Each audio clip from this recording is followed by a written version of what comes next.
नमस्कार दोस्तों, स्वागत है आप सभी का ब्लू डायमंड क्लासेस के इस ऑनलाइन प्लेटफॉर्म पर। तो मेरा नाम है आकाश मिश्रा और हम लोग आज से यहाँ पर शुरू करने जा रहे हैं भारत का इतिहास।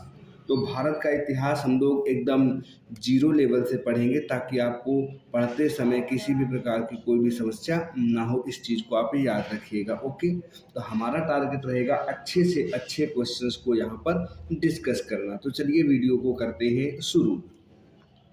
देखिए भारत का इतिहास, तो सबसे पहले हम लोग पढ़ेंगे भारत के इतिहास का वर्गीकरण। हम लोग उस पर नहीं जाएंगे कि इतिहास किस भाषा का शब्द है और कहाँ से बना है, इस चीज़ को हम लोग डिस्कस नहीं करेंगे। हम लोग उसको जब विश्व का इतिहास पढ़ेंगे और जब अदर टॉपिक्स पढ़ेंगे तब उसको मैं एक अलग वीडियो बनाकर आपको समझा दूंगा। तो चलिए शुरू करते हैं। तो सबसे पहले आता है आपका भारत का इतिहास, उसका वर्गीकरण। ओके, तो देखो इतिहासकार एक जेम्स मिल थे। कौन थे? जेम्स मिल ने भारतीय इतिहास को सर्वप्रथम 3 भागों में बांटा था। क्यों बांटा था? क्योंकि हम लोगों को अध्ययन करना था, इसलिए चूंकि शुरू से उस चीज़ को पढ़ने में दिक्कत हो रही थी। तो जेम्स मिल ने क्या किया, अध्ययन के लिए भारतीय इतिहास को 3 भागों में बांट दिया। कौन कौन से भाग? पहला भाग आपका होता है प्राचीन भारत का इतिहास, दूसरा है आपका मध्यकालीन भारत का इतिहास और तीसरा है आपका आधुनिक भारत का इतिहास। प्राचीन काल का इतिहास, इसमें हम प्राचीन चीज़ों को पढ़ेंगे। मध्यकालीन भारत का इतिहास, इसमें मध्यकाल के समय का वर्णन पढ़ेंगे। और आधुनिक काल जब आपका अंग्रेज भारत में आते हैं उसके से लेकर के और हम लोग भारत की स्वतंत्रता तक का समय पढ़ेंगे। और इसके बाद फिर स्वतंत्रता के प्राप्ति के बाद जो चीज़ें हुई उसके बारे में भी हम लोग डिस्कस करेंगे। तो चलिए आगे चलते हैं, यहाँ से शुरू करते हैं। तो पहले हम लोग मेन चीज़ों को देखेंगे। तो प्राचीन भारत का इतिहास, तो ये इतिहास का समय 2600 ईसा पूर्व से लेकर 712, अगर ऑप्शन में 712 ना हो तो 1192, ये 2 चीज़ें आपको ढूंढनी है, तक माना जाता है। तो अगर आपसे पूछे कि प्राचीन भारत के इतिहास का समय काल क्या है, तो 2 आपको याद रखने हैं। या तो 2600 से आपको 712 मिलेगा या फिर आपको 1192 मिलेगा। ओके, तो आपको इस चीज़ को याद रखना है, ये प्राचीन भारत का इतिहास माना जाता है। मध्यकालीन भारत का इतिहास 712 से लेकर के 1707। क्यों? क्योंकि इस दिन क्या हुई थी, औरंगजेब की मृत्यु हुई थी। तो जब औरंगजेब की मृत्यु हुई थी तब तक का आपका शासनकाल क्या कहलाता है? मध्यकालीन भारत का इतिहास कहलाता है। और तीसरे नंबर पर आपका आता है आधुनिक भारत का इतिहास। इसका समय सीमा क्या है? 1707 से लेकर 1947 तक, मतलब जब से औरंगजेब मरा तब से आपका आधुनिक भारत शुरू होता है। लेकिन कहीं कहीं पर ऑप्शन में आपको 1757 भी दे देता है, क्योंकि इस समय क्या हुआ था, प्लासी का युद्ध 1757 ईस्वी में अंग्रेजों ने जीता। तो यहाँ से भी शुरुआत मानी जाती है। ये चीज़ आपको ऑप्शन पर देखकर समझनी पड़ेगी। आइए शुरू करते हैं। भारतीय इतिहास का कालक्रम, सबसे पहले आपको कालक्रम पता होना चाहिए कि किस सीरियल में हमको उस चीज़ को पढ़ना है। तो सबसे पहले आप लोग पढ़ेंगे सिंधु घाटी सभ्यता। अब सिंधु घाटी सभ्यता, इसको हम लोग और क्या कहते हैं, तो याद रखिएगा सिंधु घाटी सभ्यता को हम लोग और क्या कहते हैं, तो हड़प्पा सभ्यता भी कहते हैं। ओके, आगे चलते हैं। अब देखो ध्यान से, सिंधु सभ्यता के बाद आपका उत्तर हड़प्पा लिखा है। अब आप कहोगे कि ये कैसे, तो याद रखिएगा सिंधु घाटी सभ्यता को ही हम लोग क्या बोलते हैं, हड़प्पा सभ्यता। तो हड़प्पा लिखा हुआ है। उत्तर माने क्या होता है, बाद का, और हड़प्पा काल तो मतलब हड़प्पा काल के बाद का समय हम लोग यहाँ पर पढ़ेंगे, जिसको हम लोग अंधकारमय युग भी बोलते हैं। मतलब यहाँ पर जो अंधकारमय युग है इसका मतलब है सिंधु घाटी सभ्यता से लेकर के और इसके बीच में जो ऋग्वैदिक काल आया, इसके बीच में कई सारी ऐसी चीज़ें थी जिसमें इतिहास से रिलेटेड कोई भी जानकारी नहीं है, तो यहाँ पर हम लोग अंधकारमय युग बोलते हैं। फिर इसके बाद क्या आता है, ऋग्वैदिक काल। ऋग्वैदिक को ही जो है तो दूसरे पार्ट में बांटा गया, तो वैदिक काल, उत्तर वैदिक काल हो गया। तो मतलब ये दोनों किसके अंतर्गत आते हैं, हड़प्पा सभ्यता के बाद वैदिक सभ्यता बोल दीजिए या वैदिक काल बोल दीजिए। तो वैदिक सभ्यता 2 भागों में, ऋग्वैदिक काल और उत्तर वैदिक काल, तो इसको हम लोग पढ़ेंगे। फिर जब ये खत्म होता है तो महाजनपद काल आ जाता है। कौन सा काल आता है, महाजनपद काल। महाजनपद काल के बाद मौर्य वंश पढ़ेंगे। जब पूरा मौर्य वंश पढ़ जाएगा तब हम लोग उत्तर मौर्य, उत्तर मन क्या होता है, बाद का, तो मौर्य के बाद उत्तर मौर्य काल, फिर गुप्त वंश पढ़ेंगे, गुप्त वंश के बाद हर्षवर्धन, इसको हम लोग गुप्तोत्तर काल भी कहते हैं। ठीक, इसका अन्य नाम क्या है, गुप्तोत्तर काल, मतलब गुप्तों के बाद का काल, तो गुप्तोत्तर काल भी इसको हम लोग क्या कहते हैं, बोलते हैं। आगे देखो, फिर इसके बाद राजपूत युग या पूर्व मध्य काल या त्रिपक्षीय संघर्ष, फिर सल्तनत काल पढ़ेंगे, जहाँ पर आपको दिल्ली सल्तनत के बारे में पढ़ना है। किसके बारे में, दिल्ली सल्तनत के बारे में इसमें पूरा पढ़ना है। फिर मुगल वंश के बारे में पढ़ेंगे और फिर हमारा आधुनिक भारत का इतिहास शुरू हो जाएगा। चीज़ समझ में आई आपको, तो ये हमारे पढ़ने का क्रम रहेगा। तो चलिए आज का शुरू करते हैं सिंधु घाटी सभ्यता, और इस वीडियो में हम कोशिश करेंगे कि सिंधु घाटी सभ्यता को ही अच्छे से समझें। तो चलिए शुरू करते हैं। सिंधु घाटी सभ्यता को विश्व की प्राचीनतम सभ्यताओं में से एक माना जाता है। ठीक, इस चीज़ को ध्यान रखिएगा यहाँ पर। तो सिंधु घाटी सभ्यता को विश्व की प्राचीनतम सभ्यताओं में से एक माना जाता है। सिंधु घाटी सभ्यता एक शहरी सभ्यता या नगरीय सभ्यता थी। आपसे पूछेगा सिंधु घाटी सभ्यता कैसी थी, तो एक शहरी सभ्यता था। शहरी ना हो तो आपको क्या याद रखना है कि ये एक नगरीय सभ्यता थी, मतलब ये एक सिटी हुआ करती थी, शहर हुआ करता था। ठीक, क्यों प्रसिद्ध थी, तो याद रखिएगा सिंधु घाटी सभ्यता अपनी सुदृढ़ जल निकासी व्यवस्था के लिए प्रसिद्ध मानी जाती है। सिंधु घाटी सभ्यता क्यों फेमस मानी जाती है, तो आपको ये याद रखना है कि ये अपने सुदृढ़ जल निकासी के लिए जानी जाती है। अब बात करते हैं कि जब सिंधु सभ्यता थी, सिंधु घाटी सभ्यता, तो सबसे पहले जानकारी किसने दी, तो याद रखिएगा 1826 ईस्वी में एक व्यक्ति आया, चार्ल्स मैसन। कौन था, चार्ल्स मैसन। उसने इस सभ्यता पर क्या किया था, प्रकाश डाला। नीचे लाइन लिखी भी हुई है कि 1826 ईस्वी में चार्ल्स मैसन ने पहली बार सिंधु घाटी सभ्यता पर प्रकाश डाला था, मतलब इसके बारे में जानकारी हासिल करने की कोशिश की थी। ठीक, फिर इसके बाद 1853 ईस्वी में अलेक्जेंडर कनिंघम ने हड़प्पा का सर्वे किया। सर्वे मतलब निरीक्षण किया, इस चीज़ को याद रखना है। देखो 1826 में केवल चार्ल्स मैसन ने इसकी सिंधु घाटी सभ्यता की बातों पर प्रकाश डाला था, हल्की फुल्की जानकारी इकट्ठा करने की कोशिश की।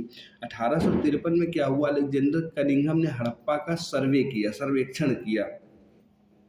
1856 में 3 साल बाद क्या हुआ, 1856 में जॉन बर्टन थॉम्पसन तथा विलियम बर्टन, ये देखो कौन कौन से, जॉन बर्टन और विलियम बर्टन, पाकिस्तान के लाहौर से कराची के मध्य रेलवे लाइन बिछा रहे थे। तब पाकिस्तान आपका भारत में था, तो कहाँ, आपके लाहौर से कराची, लाहौर से एक कराची के बीच रेलवे लाइन का निर्माण कर रहे थे। तो उन्होंने क्या किया कि अनजाने में हड़प्पा की ईंटों का प्रयोग रेलवे लाइन बिछाने के लिए कर दिया था। पता था नहीं, ईंटें पड़े थे, तो इन लोगों ने इन ईंटों को क्या कर लिया, उठा करके उसमें यूज कर लिया। अब एक बार रिवीजन कर लेते हैं। ठीक, रिवीजन क्या है, 1826 चार्ल्स मैसन पहली बार सिंधु घाटी पर प्रकाश डाला। 1853 में अलेक्जेंडर कनिंघम ने हड़प्पा का सर्वे किया, और 1856 में कौन से दो लोग थे, जॉन बर्टन और विलियम बर्टन। याद रखना, बर्टन बंधु बोल सकते हैं इनको। पाकिस्तान से लाहौर के मध्य कराची के मध्य रेलवे लाइन बिछा रहे थे, तो ईंटों का प्रयोग कर लिया। आगे चलते हैं। फिर 1856 में जब इनको पता चला, देखो 1856 में क्या हुआ, इन्होंने प्रयोग किया इसका, ये देखो। और 1856 में अलेक्जेंडर कनिंघम ने दूसरी बार हड़प्पा का सर्वे किया। पहली बार कब किया था, 1853 में। जानकारी किसने दी थी, 1826 में। किसने, चार्ल्स मैसन नाम के व्यक्ति ने जानकारी दी थी। अब चलते हैं आगे। तो 1856 में अलेक्जेंडर कनिंघम ने दूसरी बार हड़प्पा का सर्वे एवं उत्खनन किया था। 1921 में सर जॉन मार्शल ने दयाराम साहनी को हड़प्पा में उत्खनन करने के लिए नियुक्त किया। कब, 1921 में क्या किया है, नियुक्त किया है। ठीक, किसको, जॉन मार्शल ने दयाराम साहनी को, कि तुम जाओ उत्खनन करवाओ। अब यहाँ देखो ध्यान से, यहाँ पर किसने उत्खनन किया है, जॉन मार्शल ने। अभी इनके बारे में आगे पढ़ेंगे। ठीक, 1922 में राखाल दास बनर्जी ने मोहनजोदड़ो का उत्खनन किया। 1921 में देखो हड़प्पा को उत्खनन किया, और 1922 में राखाल दास बनर्जी ने मोहनजोदड़ो का उत्खनन किया। 1924 में जॉन मार्शल ने सिंधु घाटी सभ्यता की घोषणा की। इन्होंने बता दिया सबको कि हाँ, सिंधु घाटी सभ्यता नाम की कोई चीज़ है। ठीक, तो 1921 में सर जॉन मार्शल ने दयाराम साहनी को हड़प्पा उत्खनन के लिए नियुक्त किया। 1922 में राखाल दास बनर्जी ने मोहनजोदड़ो को खोजा, और 24 में उन्होंने क्या कर दी, घोषणा कर दी। सिंधु सभ्यता को हड़प्पा सभ्यता भी कहा जाता है। सिंधु सभ्यता का ही दूसरा नाम क्या है, हड़प्पा सभ्यता। याद रखिएगा, सिंधु घाटी सभ्यता बोल दीजिए या केवल सिंधु बोल दीजिए। ठीक, अच्छा, सिंधु घाटी सभ्यता को सिंधु और सरस्वती सभ्यता भी कहा जाता है, क्योंकि इसके अवशेष दो नदियों के किनारे मिले हैं, सिंधु और उसकी सहायक नदियाँ। तो सिंधु की सहायक नदी कौन सी, सरस्वती। ठीक, तो इसके किनारे मिला है। अब आ जाओ आगे, तो एक चीज़ बनती है यहाँ से कि इतिहासकार स्टुअर्ट पिगट ने हड़प्पा तथा मोहनजोदड़ो को सिंधु घाटी सभ्यता की जुड़वा राजधानी कहा।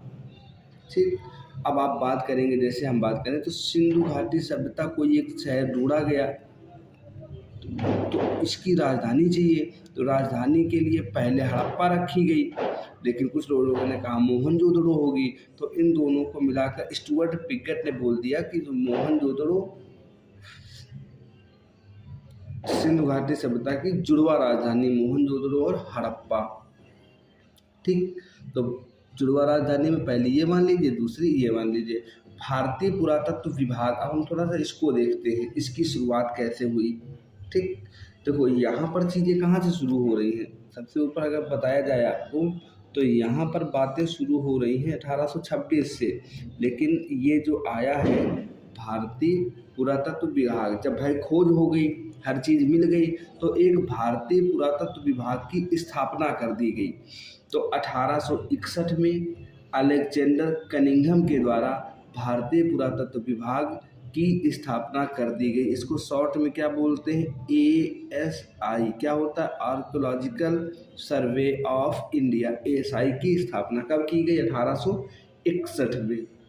ठीक, अब जब देखो अलेक्जेंडर कनिंघम ने इसके द्वारा खोज की और कनिंघम ने इसको घोषित किया था, तो कनिंघम को भारतीय पुरातत्व विभाग का जनक कहा जाता है। किसको, भारतीय पुरातत्व विभाग का जनक किसको बोला जाता है, अलेक्जेंडर कनिंघम को। अच्छा, इस समय 1861 में भारत का गवर्नर जनरल कौन था, ये भी आपको पता होना चाहिए। तो याद रखिएगा, इस समय कौन था, लॉर्ड कैनिंग थे। भारतीय पुरातत्व विभाग की स्थापना गवर्नर जनरल या वायसराय लॉर्ड कैनिंग के समय हुई थी। देखो 1853 में वायसराय बना दिया गया था, और वायसराय देखो 1853 है, और 53 के बाद 1861। तो कौन है इस समय का वायसराय, तो याद रखिएगा इस समय का वायसराय लॉर्ड कैनिंग था। ठीक, अब हम लोग बात करेंगे मेसोपोटामिया की सभ्यता की। ठीक, देखो मेसोपोटामिया की सभ्यता विश्व की सबसे प्राचीन सभ्यता है। अगर आपसे पूछ ले, ये नोट है एक तरीके से, क्योंकि हमने ऊपर लाइन पढ़ी थी ना कि मेसोपोटामिया सिंधु घाटी सभ्यता प्राचीनतम सभ्यताओं में से एक है। तो आपसे पूछे कि ये मेसोपोटामिया क्या है, तो मेसोपोटामिया आपका कहाँ पड़ता है, इराक में पड़ता है। और याद रखिएगा, मेसोपोटामिया को ही विश्व की सबसे प्राचीन सभ्यता माना जाता है। ठीक, विशेष क्या एक चीज़ और है, अगर हम इसी की बात कर ले तो हम्मुराबी विधि संहिता, विधि माने क्या होता, कानून। तो विश्व में कानून का सबसे प्राचीनतम स्रोत किसको माना जाता है, हम्मुराबी विधि संहिता को। कहाँ की बात कर रहा है, विश्व में। अगर विश्व में कानून का सबसे प्राचीन स्रोत पूछा जाए तो हम्मुराबी को आपको बताना है, ये आपके हम्मुराबी विधि संहिता है। अब आते हैं सिंधु घाटी सभ्यता की, जब खोज हो गई, उत्खनन बना दिया गया, सब बात हो गई, तो अब हम लोग इस सिंधु घाटी सभ्यता के विस्तार की बात करेंगे। चलो इसको देख लेते हैं, सिंधु घाटी सभ्यता का जो ये विस्तार है ये कहाँ कहाँ तक था। तो याद रखिएगा कि सिंधु घाटी सभ्यता विश्व की सबसे बड़ी सभ्यता कौन सी है, सिंधु घाटी सभ्यता। अगर आपसे पुरानी पूछ ले तो कौन सी बतानी है आपको, पुरानी सभ्यता आपकी मेसोपोटामिया। कौन सी है? मेसोपोटामिया। ठीक, इस चीज़ को आपको याद रखना है। सिंधु घाटी सभ्यता कितने में फैली है? तो 13 लाख वर्ग किलोमीटर। कितना? 13 लाख वर्ग किलोमीटर में फैली हुई है और 3 देशों में फैली। कहाँ कहाँ? एक तो अपना भारत, और भारत के उस समय पाकिस्तान भी इसी में था, और पाकिस्तान का जो पार्ट है अफ़गानिस्तान भी उसी समय ही क्या था? इसमें शामिल था। तो 3 देशों में फैली हुई है, भारत में, पाकिस्तान में और अफ़गानिस्तान में फैली हुई है। ठीक, इस चीज़ को आपको याद रखना है। अब सिंधु घाटी सभ्यता के आकार की बात करते हैं तो सिंधु घाटी सभ्यता का आकार कैसा है? तो याद रखिएगा, ये कैसा है? त्रिभुजाकार है। त्रिभुजाकार का मतलब कैसा है? इसके सब कोने जो है तो एक त्रिभुज के तरीके से बसे हुए हैं, इसलिए इसको हम लोग त्रिभुजाकार आकृति के रूप में जानते हैं। ये कैसी है? तो सिंधु घाटी सभ्यता कांस्य युगीन है। कांस्य युगीन कैसी है?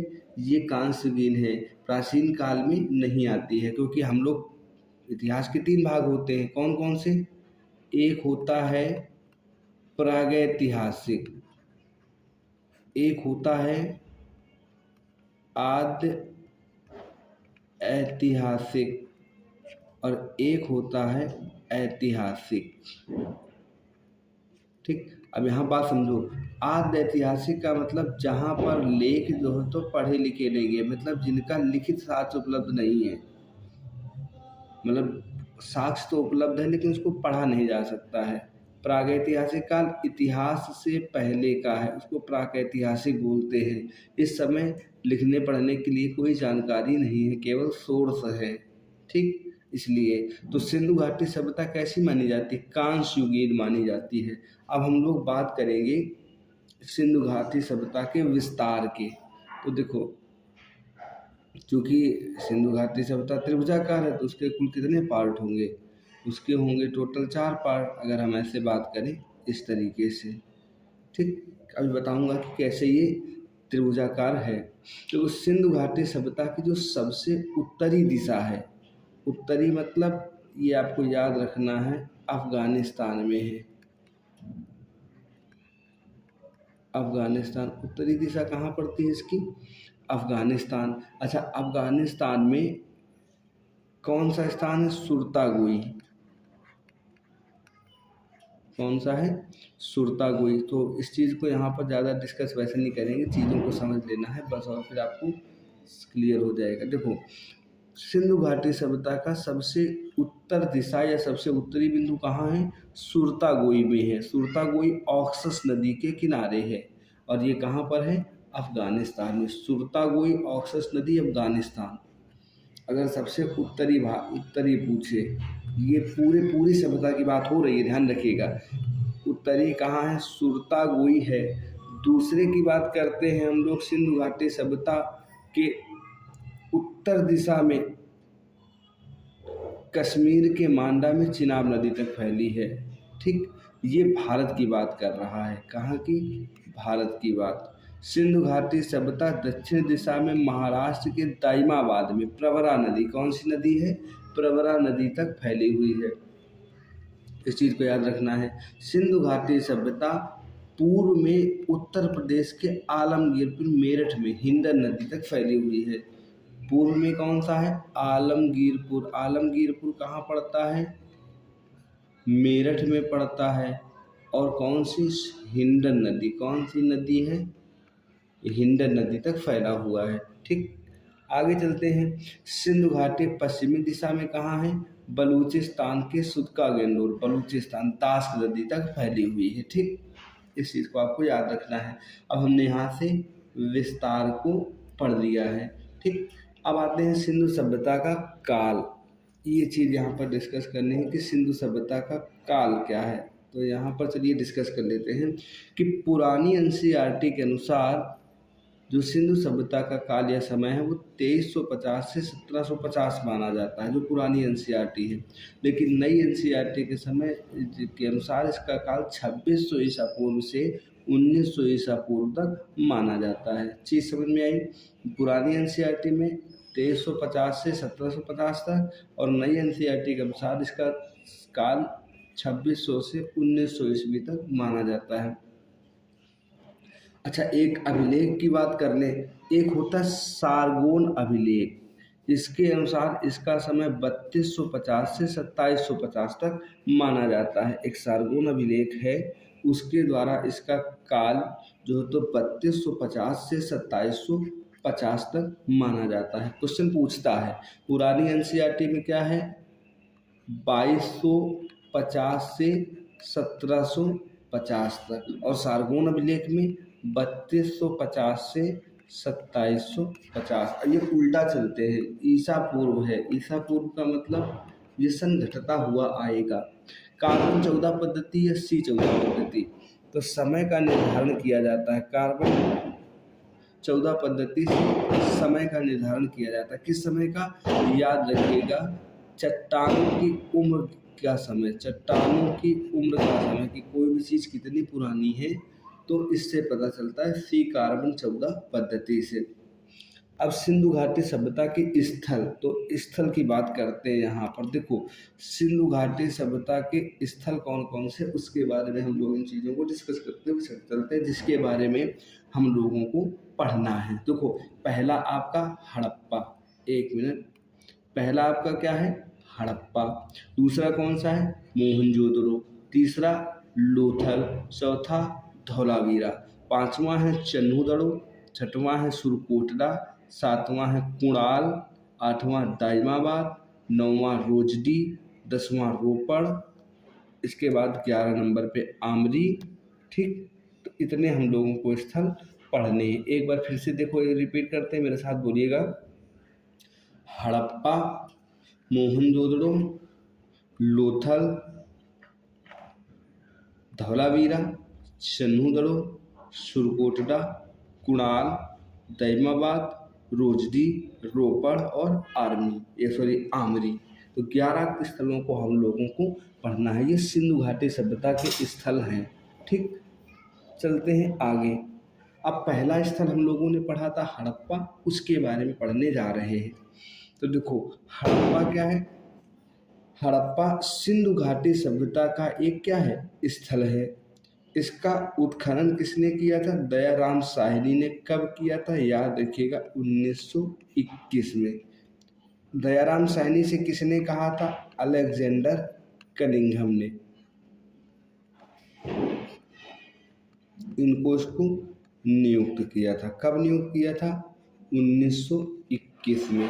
ठीक, सिंधु घाटी सभ्यता का हड़प्पा स्थल पाकिस्तान के पंजाब में मांटगोमरी में स्थित है। हड़प्पा आजकल कहाँ है, पाकिस्तान में एक पंजाब अपने यहाँ पड़ता है, पंजाब अपने यहाँ ये पड़ता है, और एक पंजाब पड़ता है आपका प्रांत पाकिस्तान में। ध्यान रखिएगा, पंजाब प्रांत पाकिस्तान में भी है।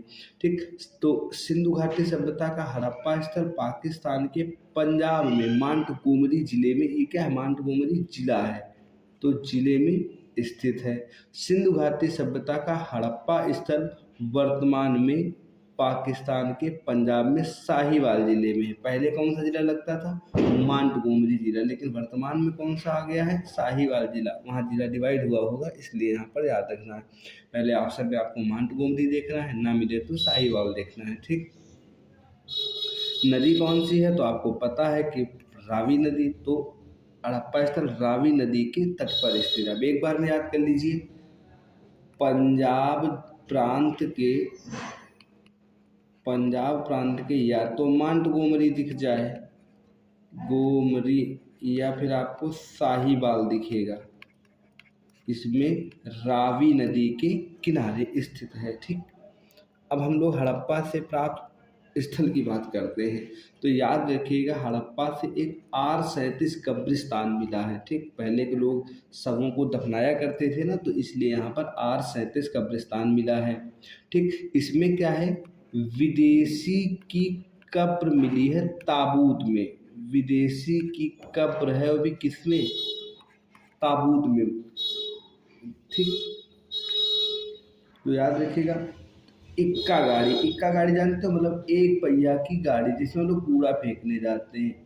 एक पहिया गाड़ी, इक्का गाड़ी मिली है, कहाँ से, हड़प्पा से। श्रृंगार पेटिका मिली है, श्रृंगार करने के लिए जो सामान रखा जाता है ना आजकल, वो पेटी कहाँ से मिली है? हड़प्पा से। मेरे साथ रिपीट करिए, क्या क्या मिला है? R37 कब्रिस्तान, ठीक। दूसरा क्या मिला है? इक्का गाड़ी, इक्का हड़प्पा याद रखिएगा, तो इक्का गाड़ी मिली। तीसरा क्या मिला है? श्रृंगार पेटी मिली है, मतलब श्रृंगार करने वाली पेटी मिली है। स्वास्तिक का निशान, स्वास्तिक का निशान जानते हैं ना कैसे होता है? ऐसे होता है, ये स्वास्तिक का निशान, शायद मैंने उल्टा बना दिया है, ऐसे बनता है। ये स्वास्तिक का आपका निशान, तो ये मिला हुआ है कहाँ से? हड़प्पा से, ठीक। रावी नदी के तट पर, क्योंकि हड़प्पा किसके किनारे बसा हुआ है? हड़प्पा आपका रावी नदी के किनारे बसा है।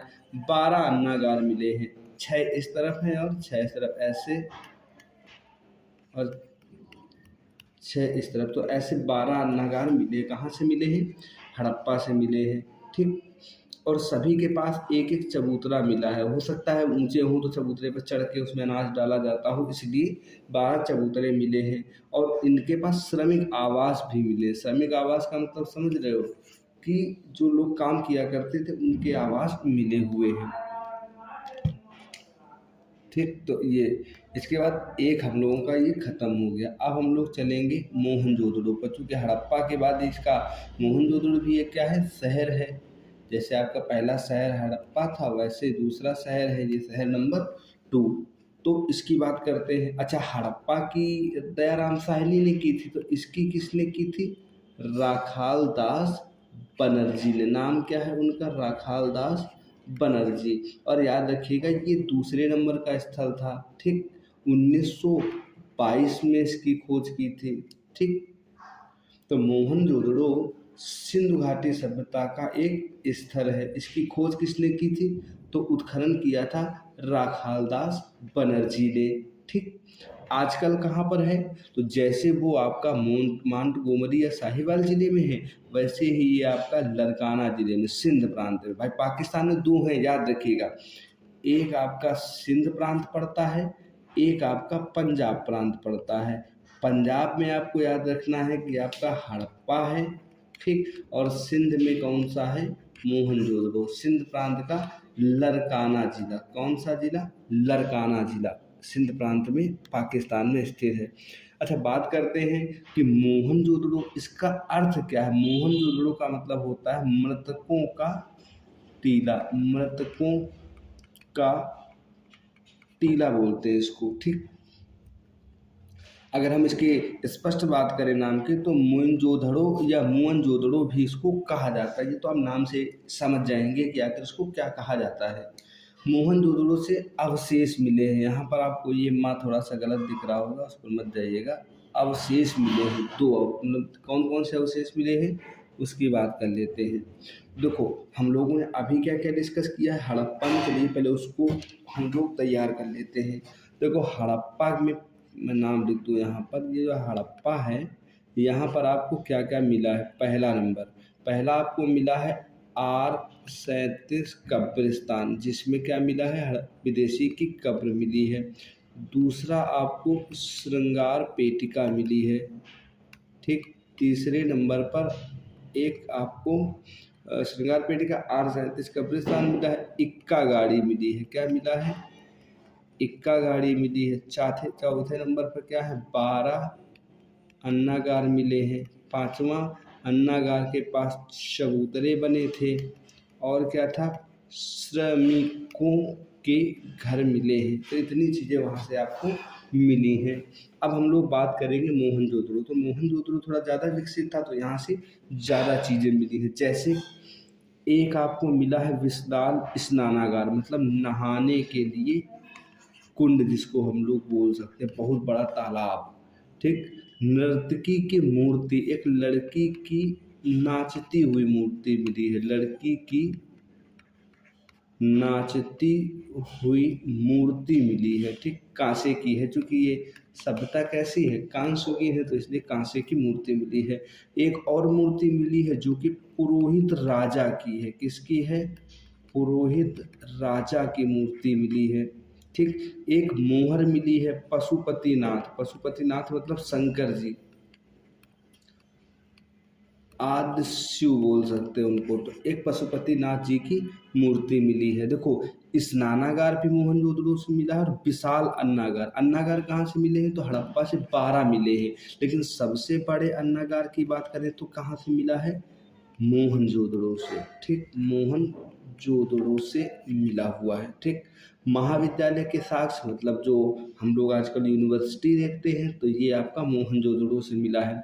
सूती कपड़े का साक्ष्य कहाँ से मिला है, मोहनजोदड़ो से। सूती कपड़े पहनते थे ये लोग, मोहनजोदड़ो के लोग ज़्यादा विकसित रहे होंगे, तो इसलिए ये लोग सूती कपड़े पहनते थे। हाथी का कपालखंड, कपालखंड का मतलब जो हम लोगों का सर होता है ना, वैसे हाथी का सर कहाँ से मिला है, तो मोहनजोदड़ो से मिला है। याद रखिएगा, पूछ सकता है, मोहनजोदड़ो से मिला हुआ है। एक मोहर मिली है, और वो मोहर है कहाँ की, जो कि आपकी सबसे पुरानी सभ्यता मेसोपोटामिया की सभ्यता, वहाँ से आपको मोहर मिली है। अब इसका मतलब क्या हुआ कि यहाँ का व्यापार मेसोपोटामिया में होता था, तो माँ से मोहनजोदड़ो, माँ से मेसोपोटामिया, ये आपको याद रखना है।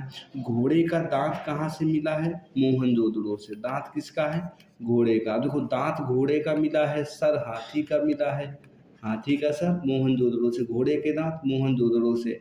एक शंख मिला है, और शंख का पैमाना मतलब कुछ नापने के लिए इसका यूज किया जाता होगा, तो शंख का पैमाना मिला है मोहनजोदड़ो से। अब हम लोग इन्हीं में से जो पॉइंट्स हैं ना, ये पॉइंट इनको डिस्कस करेंगे। ठीक, क्योंकि क्वेश्चन कहीं से भी बन सकता है, तो हम लोगों को पहले से तैयार रहना है। विशाल स्नानागार, तो सिंधु घाटी सभ्यता के स्थल मोहनजोदड़ो से विशाल स्नानागार मिला है। देखो, स्नानागार हड़प्पा से भी मिले हैं, सॉरी वो तो अन्नागार थे। ठीक, अन्नागार हड़प्पा से मिले, लेकिन विशाल अन्नागार कहाँ से मिला है, मोहनजोदड़ो से। विशाल स्नानागार कहाँ से मिला है, मोहनजोदड़ो से। नर्तकी की मूर्ति, अब मूर्ति की बात आ जाए तो मोहनजोदड़ो से, मुहर की बात आ जाए तो मोहनजोदड़ो, ये आपको याद रखना है। मोहनजोदड़ो से मिले विशाल स्नानागार का आकार 29-23-8 है, 39 फीट लंबा है, 23 फीट चौड़ा है और 8 फीट गहरा है, तो बहुत बड़ा है। ठीक, उत्तर तथा दक्षिण दिशा में नीचे उतरने के लिए चौड़ी सीढ़ियाँ बनी हैं। कि उत्तर दिशा तथा दक्षिण दिशा में, मतलब मान लो ये मान लो इसका ये है, तो इधर से और इधर से सीढ़ियाँ मिली, इधर से कुछ नहीं मिला, तो या तो इधर से उतरोगे या तो इधर से उतरोगे, तो उत्तर और दक्षिण दिशा में उतरने की सीढ़ियाँ मिली, चौड़ी सीढ़ियाँ। ठीक, इसमें क्या किया गया है, एक बिटुमिनस कोयले का प्रकार है, तो इसका लेप किया गया। तो बिटुमिनस कोयले का मतलब यहाँ पर ये मिला हुआ है, तो बिटुमिनस का लेप स्नानागार में किया गया है, नहाने के इसमें कि पानी वानी बहकर बाहर ना जाए। ठीक, अब देखो, वहाँ पर हड़प्पा में 12 अन्नागार मिले थे, यहाँ 6 वस्त्र बदलने के लिए कक्ष मिले हैं। मतलब यहाँ पर आप जा करके औरतें या नर पुरुष जो भी रहे हों, वस्त्र बदलते थे। ठीक, इसमें क्या है, 3 तरफ बारामदा है, 3 तरफ बारामदा, इधर बारामदा होगा, इधर होगा और इधर होगा, ये रास्ता जाने के लिए होगा, रास्ता होगा यहाँ पर। ठीक, तो 3 तरफ बने बरामदों के पीछे कई कक्ष भी बने हुए हैं, मतलब अलग अलग लोग जाके वहाँ बदलते रहे होंगे। जल आपूर्ति के लिए कुआं, मतलब अगर स्नानागार सूख जाता है तो कुएं से पानी स्नानागार में डाल सकते हैं। तो स्नानागार के पास कुआं कहाँ से मिला है, मोहनजोदड़ो से। पूछ सकता है कि स्नानागार के पास कुआं कहाँ से मिला है, तो मोहनजोदड़ो से मिला है। स्नानागार के प्रथम तल पर चढ़ने के लिए सीढ़ियों के साक्ष्य भी मिले हुए हैं। स्नानागार के प्रथम तल पर चढ़ने के लिए वही चीज जो उत्तर और दक्षिण दिशा में चढ़ने के लिए सीढ़ियाँ मिली हुई हैं। ठीक, अब देखो यहाँ पर अंतर समझो, स्नानागार क्या है,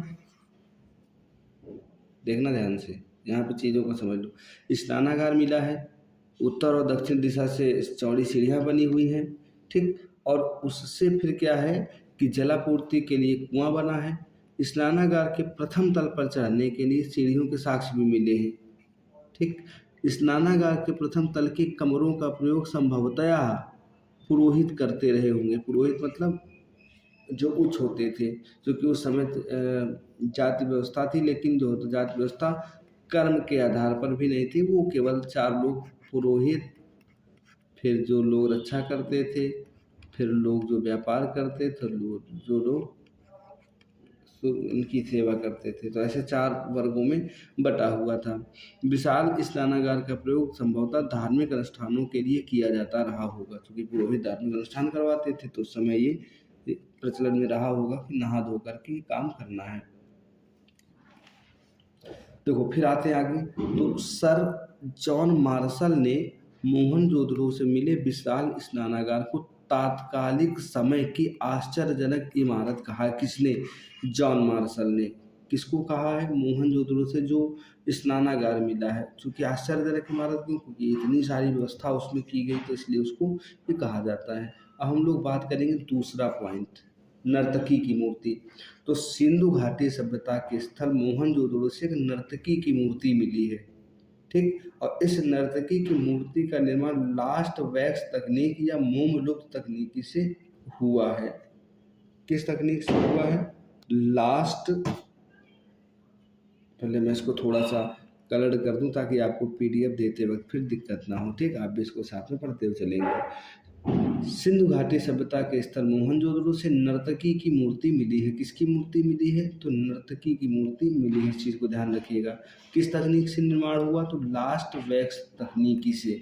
नर्तकी की मूर्ति किसकी बनी है? तो कांस्य, क्योंकि सिंधु सभ्यता जो है वो कैसी सभ्यता है? कांस्य युगीन सभ्यता है, इसलिए इसकी कांस्य की मूर्ति मिली और नग्न अवस्था में है। कैसी है? नग्न अवस्था में है। तो नर्तकी की मूर्ति नग्न अवस्था में है और नृत्य कर रही है। तो अवस्था कौन सी है? नग्न अवस्था में है, नृत्य अवस्था में कह सकते हो। और एक हाथ में चूड़ी पहन रखी है। दोनों हाथ में चूड़ी नहीं पहनी है, इस चीज़ को याद रखिएगा। एक ही हाथ में चूड़ी पहनी है। तो नर्तकी की मूर्ति कहाँ से मिली है? मोहनजोदड़ो से। किस तकनीकी पर बनी है? लॉस्ट वैक्स मेथड से, ठीक। क्या है? नग्न अवस्था में है, नृत्य अवस्था में है, एक हाथ में चूड़ी पहनी हुई है, ध्यान रखिएगा। अब बात करते हैं पुरोहित राजा की मूर्ति, ठीक। तो सिंधु घाटी सभ्यता के मोहनजोदड़ो, तो मूर्ति नाम से मोहनजोदड़ो ध्यान रखना, चाहे वो नर्तकी की मूर्ति हो या फिर पुरोहित की मूर्ति, दोनों को आपको इसी से याद रखना है कि ये मूर्ति है। पुरोहित राजा की मूर्ति सेल खड़ी पत्थर से बनी है, याद रखिएगा। जो नर्तकी की मूर्ति है वो तो कांस्य से बनी है। किससे? कांसे से। लेकिन जो इसकी पुरोहित राजा की मूर्ति है वो सेल खड़ी से बनी है। किससे बनी है? सेल खड़ी से। पुरोहित राजा की मूर्ति में राजा ध्यान की अवस्था में। कैसे है? ध्यान की अवस्था में। और बात करें अगर हम उसकी, तो वो कैसी थी? नृत्य की अवस्था में थी, ठीक। इसने पुरोहित राजा ने क्या कर रखा है? शॉल ओढ़ रखी है। एक कंबल होगा या चादर होगा वो उसने ओढ़ रखा हुआ है, ठीक। और ये जो पुरोहित राजा के द्वारा ओढ़ा गया शाल है उस पर कसीदाकारी का कार्य किया गया है। कसीदाकारी एक आर्ट की प्रकृति होती है, इसमें फूल बनाए जाते हैं, ठीक। तो कसीदाकारी का कार्य किया गया है। 17.5 सेंटीमीटर लंबी है और 11 सेंटीमीटर चौड़ी है, ठीक। किसकी मूर्ति? ये पुरोहित की मूर्ति है। कहाँ से मिली है? मोहनजोदड़ो से। अब बात करते हैं हम लोग पशुपति नाथ जी की मुहर। ये हम लोगों का नेक्स्ट पॉइंट है, पशुपति नाथ जी की मुहर। तो ये आपको कहाँ से मिली है? मुहर मतलब मोहनजोदड़ो, उससे मिली हुई है, ठीक। ठीक। इसके बाद देखो ध्यान से, इस जगह पर आपको एक चीज़ याद रखनी है कि सिंधु घाटी सभ्यता के स्थल मोहनजोदड़ो से पशुपतिनाथ की मूर्ति मिली। कहाँ से मिली है मुहर? मोहनजोदड़ो से। किसकी? पशुपतिनाथ जी की। अब इसको ध्यान रखो कि पशुपतिनाथ की मुहर में बाईं ओर गैंडा तथा भैंसा बना है। गैंडा और भैंसा किस तरफ बना है? बाईं ओर। तथा दाईं ओर हाथी और चीता। तो कौन कौन से जानवर हो गए? हाथी, चीता, गैंडा एवं भैंसा। देखो, जो घरवाले बोलते हैं वो बाईं तरफ है और हाथी और चीता दाईं तरफ है। गैंडा और भैंसा बाईं तरफ, हाथी और चीता दाईं तरफ। आपसे पूछे दाईं तरफ कौन बना है? मान लीजिए थोड़ी देर के लिए कि ये पशुपतिनाथ जी की मूर्ति, तो ये कौन सा हिस्सा है? दायां हिस्सा। दाईं तरफ कौन है? हाथी और चीता। हाथी है और चीता है। इस तरफ कौन सा हिस्सा है? बायां। इस तरफ कौन सा है? गैंडा है और भैंसा है, ठीक। तो चीज समझ में आई आपको? और मुहर में सामने की तरफ हिरन बना है। पशुपतिनाथ जी की जो मुहर है उसमें सामने की तरफ एक हिरन बना हुआ है। सर जॉन मार्शल ने पशुपतिनाथ की मुहर को पशुपतिनाथ एवं आदि शिव कहा है। पशुपतिनाथ मतलब शिव की एक प्रतिमा मान सकते हैं उसको, वो शिव भगवान की तरीके ही ध्यान मग्न अवस्था में है, तो इसलिए इन्होंने आदि शिव की संज्ञा दी है। आद्य शिव की संज्ञा दी किसने? सर जॉन मार्शल ने। जो भी चीज़ें होती थी जॉन मार्शल ही बोलते थे। ठीक, जॉन मार्शल ने ही क्या कहा था?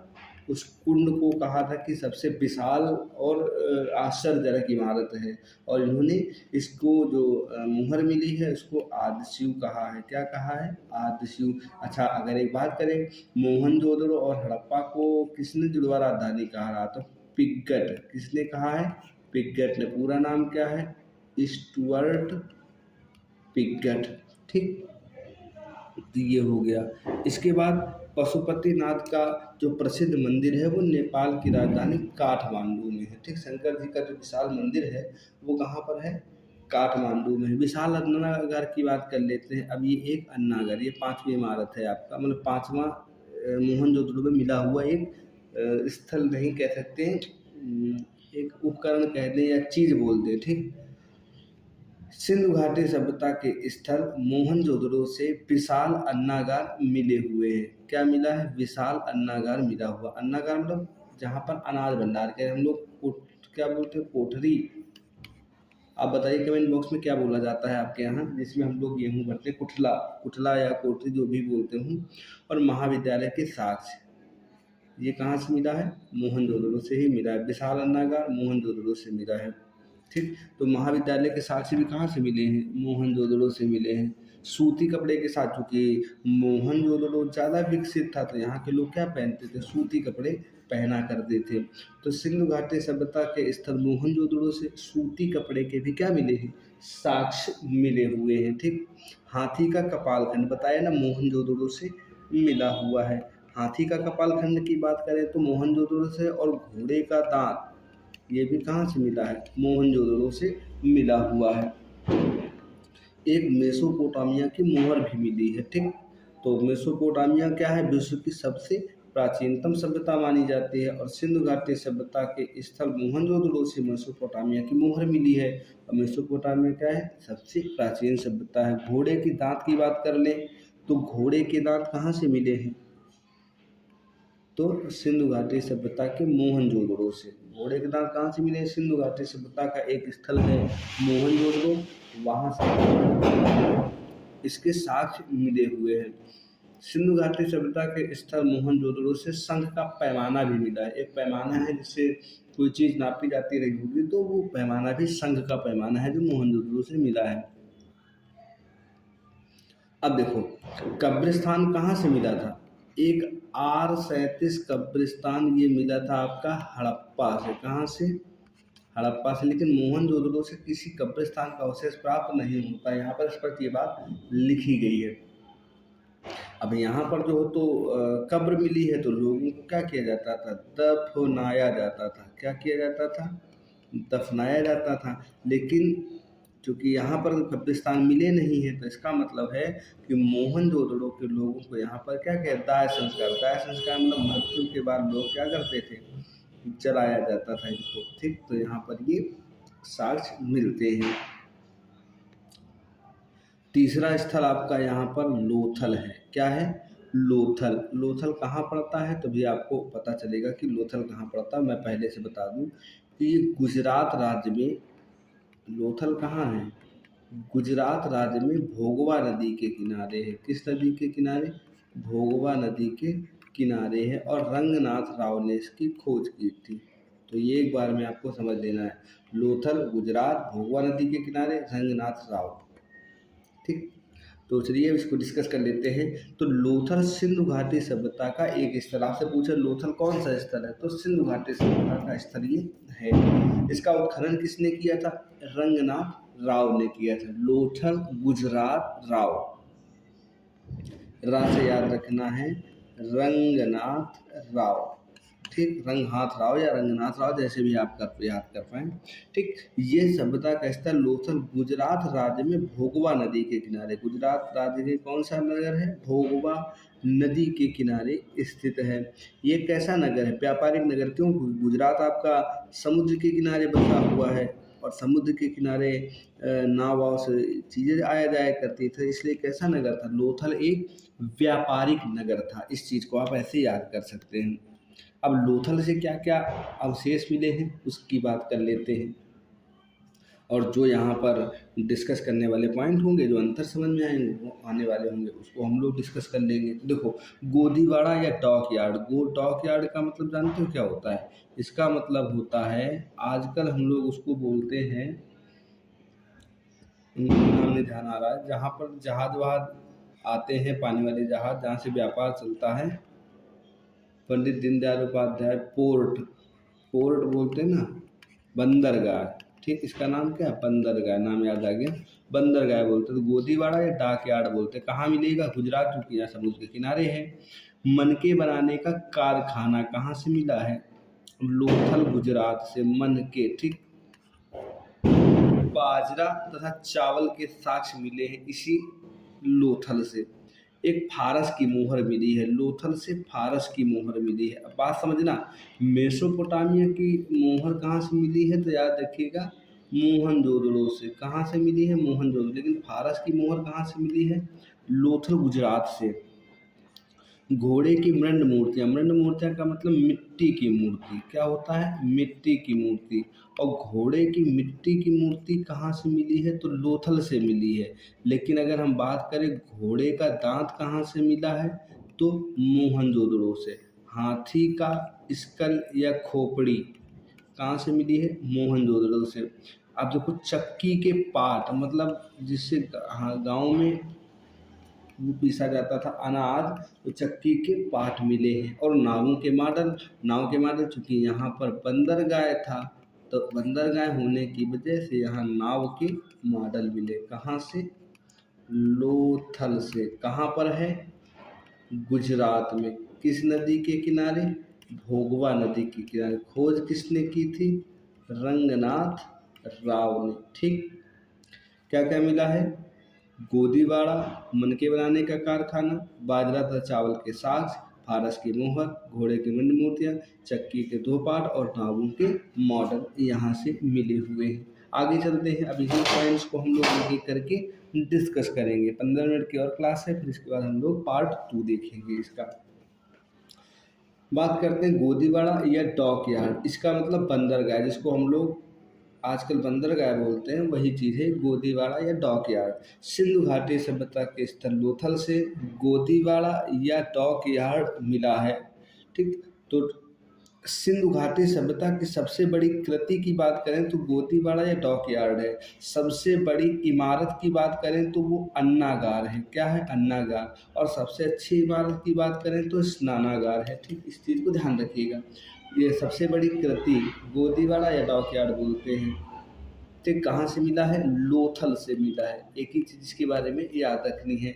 दूसरा, मनके बनाने का कारखाना, तो कहाँ से मिला है? ये लोथल से मिला हुआ है। सिंधु घाटी सभ्यता के लोथल से मनके बनाने का कारखाना मिला है। और मनके का अर्थ क्या होता है? मोती। इस चीज़ को ध्यान रखिएगा।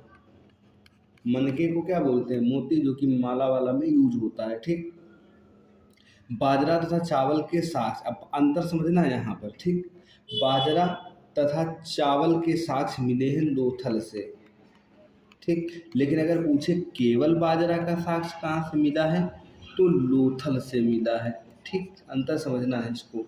ठीक, लोथल से मिले बाजरा तथा चावल के साक्ष्य मिले, और लोथल से मिले बाजरे के साक्ष्य एकमात्र बाजरे के साक्ष्य, मतलब सिंधु घाटी सभ्यता में कहीं भी बाजरा नहीं मिला है, केवल लोथल से बाजरा मिला हुआ है। अब बात करें फारस की मोहर। फारस एक देश है, शहर मान लीजिए। तो फारस की मोहर मिली है, और ये मोहर कहाँ से मिली है? लोथल से मिली है। ठीक, ये कैसी है? गोलाकार है। ठीक, और बटन की आकृति की ये है, बटन जैसे। घोड़े की मृंड मूर्तियाँ की बात करें, मैं यहाँ पर इसको थोड़ा सा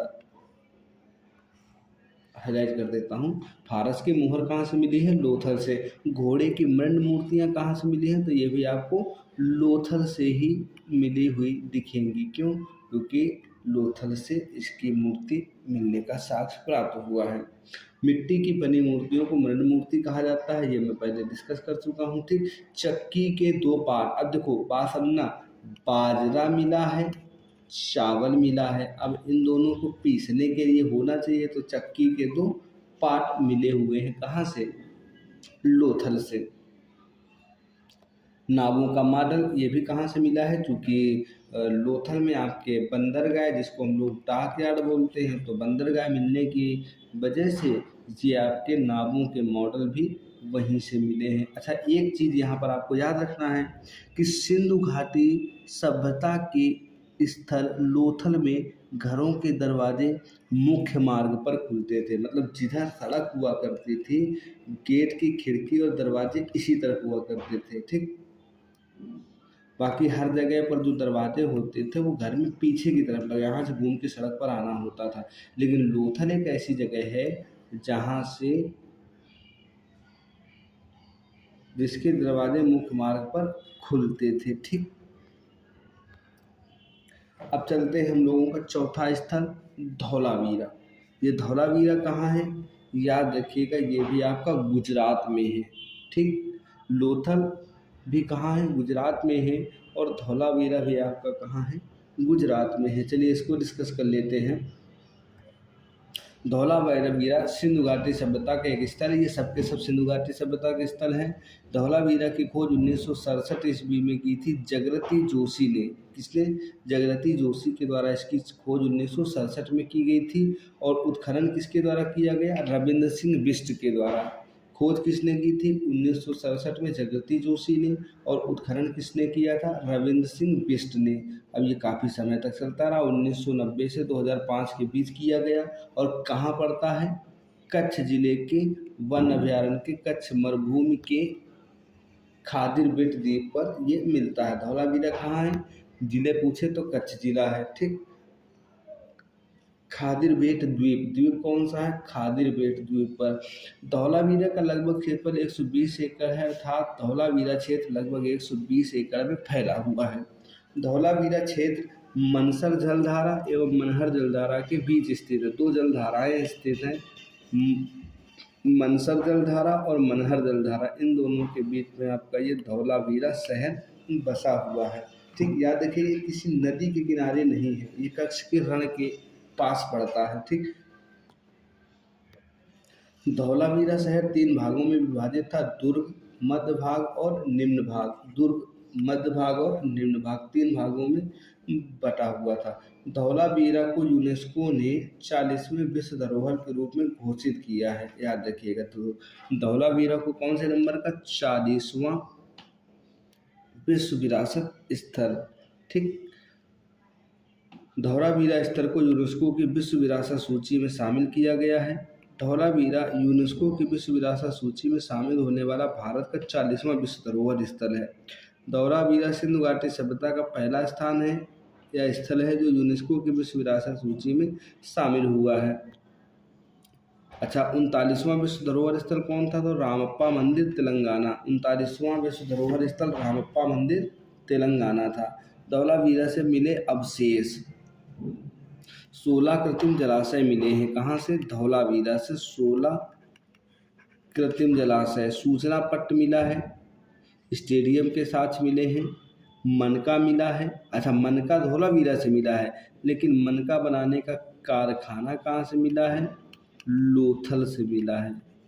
ये कहाँ से मिला है? धौलावीरा से। रिंग अंगूठियाँ मिली हैं। मिट्टी के बर्तन धौलावीरा से मिले हैं। टेराकोटा सील, ये भी आपका धौलावीरा से मिला। सोने के आभूषण धौलावीरा से, चांदी के आभूषण धौलावीरा से। तो सोना, चांदी और तांबे और कांसे का था उनको प्रयोग पता था, लेकिन जो है तो लोहे का प्रयोग सिंधु घाटी सभ्यता में नहीं किया जाता था, याद रखिएगा। ठीक, अब बात करते हैं कृत्रिम जलाशय, 16 कृत्रिम जलाशय। तो ये सिंधु घाटी सभ्यता के स्थल धौलावीरा से 16 कृत्रिम जलाशय मिले हैं। धौलावीरा से मिले कृत्रिम जलाशयों का आकार 23 फीट गहरा तथा 256 फीट लंबा है। वर्ष 2016 में धौलावीरा से एक जलाशय मिला है जो 10 फीट गहरा व 241 फीट लंबा एवं 96 फीट चौड़ा है। सूचना पत्र धौलावीरा से मिला है। ठीक, जिप्सम से बना 10 अक्षरों का प्रतीक चिन्ह या लकड़ी का बोर्ड है। ठीक, धौलावीरा से मिली लकड़ी से बोर्ड पर लिखे प्रत्येक अक्षर तथा प्रत्येक चिन्ह की ऊंचाई 37 सेंटीमीटर तथा चौड़ाई 27 सेंटीमीटर है। एक लकड़ी का बोर्ड 3 मीटर लंबा है। सूचना पत्र विश्व का सबसे पुराना सूचना पत्र माना जाता है जो कि धौलावीरा से मिला हुआ है। स्टेडियम के सापेक्ष धौलावीरा से मिले मतलब धौलावीरा के लोगों को क्रिकेट या कोई चीज़ देखने का, बैठ कर देखने का आनंद लेना होता था, तो ये मिला। सिंधु घाटी सभ्यता के स्थल धौलावीरा से मनके बनाने के साक्ष्य मिले हैं। मनके बनाने के साक्ष्य धौलावीरा से मिले, लेकिन मनके का कारखाना लोथल से मिला है, इस चीज़ को याद रखिएगा। रिंग, सिंधु घाटी सभ्यता के स्थल धौलावीरा से रिंग के साक्ष्य मिले हैं। मिट्टी के बर्तन धौलावीरा से मिले हुए हैं। टेराकोटा सील, इसको थोड़ा सा समझ लीजिए। सील मोहर होता, तो टेराकोटा की मोहर कहाँ से मिली है? धौलावीरा से। धौलावीरा से टेराकोटा सील मिली हुई है। मिट्टी की बनी सील होती थी। सोने के आभूषण भी धौलावीरा से मिले हैं और चांदी के आभूषण भी कहाँ से मिले हैं?